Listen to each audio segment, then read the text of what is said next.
জান আমার গরম পানি লাগে, মাঝে মাঝে ঠান্ডা পানি লাগে, বুঝো না? ভাইয়া টাকাটা লো। এই যে দেখ জিলাপিটা কিনলাম না, এটা আমার খাইতে মন চাইতেছে, খাইমু, নিজের টাকাটা কিনছি, বুঝোস নাই কে? ওস্তাদে কি আমার খাওয়াইবো রে? আমার শখ আহ্লাদ কি পূরণ করবো রে? নিজের শখ আহ্লাদ নিজেরই পূরণ করতে হয়। আইসে আয় তোরা লয়ে যা ওস্তাদের কাছে, কইস আলার ঘরে আলগার ঘরে আলগা। আয় তোরা লয়ে যাই, বিচার দিস ওস্তাদের কাছে। দেখতে দেখতে তো রমজান মাস শেষ হয়ে গেল, সারা মাস তো অনেক খাটনা খাটি করছস। আচ্ছা যাই হোক, কালকাতে গ্যারেজ বন্ধ, বাড়িতে যাবি না? ঠিক আছে, এলো তোর বেতন এইটা। আর কালকা যাওয়ার আগে 200 টাকা বোনাস লয়ে যাইস, হ্যাঁ? আর এলো এটা তোর বেতন, মনে করে কালকা যাওয়ার আগে বকশিস লয়ে যাইস, তুই 200 টাকা পাবি।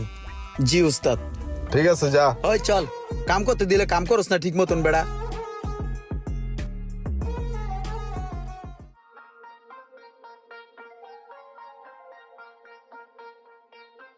ওস্তাদ এই যে দোকানের চাবি। ঠিক আছে তাহলে তুই যা, হ্যাঁ? 7 দিন পরে আয়া পড়িস। আর তুই